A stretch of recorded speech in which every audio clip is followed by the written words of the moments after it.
New राज coaching classes के इस online व डिजिटल प्लेटफॉर्म पे आप सभी दोस्तों का हार्दिक अभिनंदन व स्वागत है।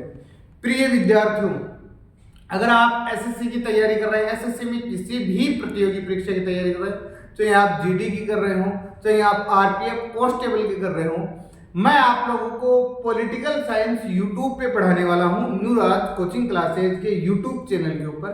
तो आज हमारी जो क्लास रहेगी वो रहेगी संसद। आखिर ये संसद क्या होती है, संसद किस प्रकार से काम करती है, संसद कानून का निर्माण कैसे करती है, संसद का महासचिव कौन होता है, और आप जिसको सबसे ज्यादा विद्यार्थी जिसको जहां से प्रश्न आते हैं संसद में संयुक्त बैठक से, ये संयुक्त बैठक क्या होती है, इस प्रकार के प्रश्न आपको इस वीडियो में देखने को मिलेंगे। तो हम शुरू करते हैं। मैं अभी एक बात और सुन लो, मैं आपको जो पढ़ा रहा हूँ पुरानी संसद पढ़ा रहा हूँ, नवीन नहीं पढ़ा रहा हूँ। तो ये हमारी पुरानी संसद भवन का आपको डायग्राम दिख रहा है, चित्र दिख रहा है। अब इसके बाद में आता है हमारे दिमाग में संसद क्या होती है। पहले तो मैं आपको समझाने का प्रयास करता हूँ संसद क्या, फिर हम आगे नहीं ले। मैं आपको आज जो टॉपिक पढ़ाने जा रहा हूँ उसका नाम है संसद। क्या है संसद?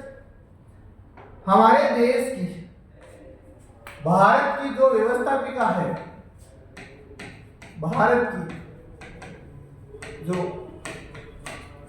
व्यवस्थापिका है, उस व्यवस्थापिका का नाम संसद है। भारत की व्यवस्थापिका का नाम ही संसद है। अब आप कहोगे गुरुजी ये व्यवस्थापिका क्या है, हमारे ये समझ में नहीं है आज तक कि ये व्यवस्थापिका है क्या। व्यवस्थापिका क्या है?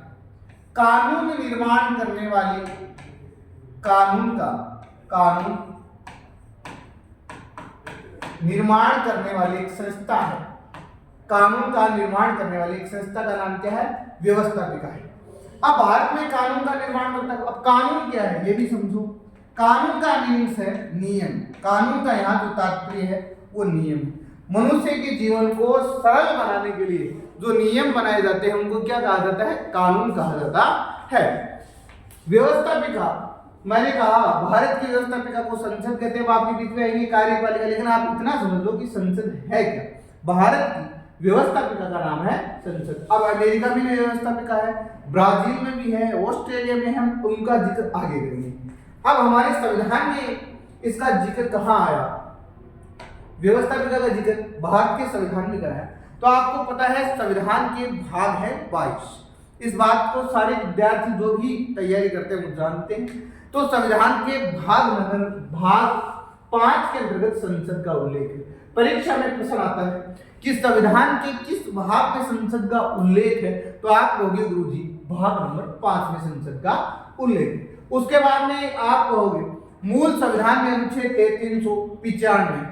अब उनमें से संसद का उल्लेख किस अनुच्छेद में? अनुच्छेद नंबर 79 में संसद का उल्लेख किया गया है। 2 प्रश्न आपको यहाँ परीक्षा में मिलेगी। पहला प्रश्न भारत की व्यवस्थापिका का क्या नाम है? आप कहोगे गुरुजी संसद है। उसके बाद में भाग कौन से में है? भाग 5 में है। और अनुच्छेद कौन से में है? 79 में। अब संसद का गठन किन तत्वों से मिलकर होता है, किन चीजों से मिलकर होता है? तो संसद का जो गठन होता है वो राष्ट्रपति से मिलकर होता है, राज्यसभा से मिलकर होता है और लोकसभा से मिलकर होता है। संसद का गठन 3 चीजों से मिलकर होता है, राष्ट्रपति से, लोकसभा से और राज्यसभा से। आपको एक विद्यार्थियों एक नाम याद रखना है। आप अगर इस नाम को याद कर लोगे सरला को, तो आपको पूरी संसद याद हो जाएगी। आप एक महिला का नाम याद कर लेना। आप जब भी संसद पढ़ने बैठो तो याद कर लेना एक सरला है। स से हो गया आपकी संसद, र से हो गई आपकी राज्यसभा और ल से हो गई आपकी लोकसभा। इसी से मैं आपको आर्टिकल भी याद करूंगा, लेकिन आप एक नाम याद कर लेना, कोई सरला नाम की आदमी। देखो उल्लेख इस स्लाइड में मैंने अभी जो बातें पढ़ा रहा हूँ, संविधान के भाग 5 अनुच्छेद 79 संसद का गठन राष्ट्रपति, राज्यसभा और लोकसभा से मिलकर होता है।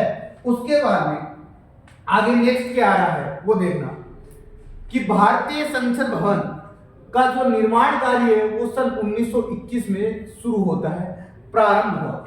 देखो कई बार परीक्षा में आया है कि भारतीय जो पुरानी संसद भवन है उसका निर्माण कार्य कब शुरू हुआ, तो सन 1921 में उसका निर्माण कार्य प्रारंभ होता है। संसद भवन का उद्घाटन किसने किया? जो जैसे मान लो आप भी कोई मकान बनाते हो तो आप मतलब इस शेखावाटी अंचल में जो आप लोग देखते हो तो ऐसे कहते हैं भाई स्वामी करते हैं, मकान बनाते हैं उसमें, तो उसका भी संसद भवन का उद्घाटन किया गया।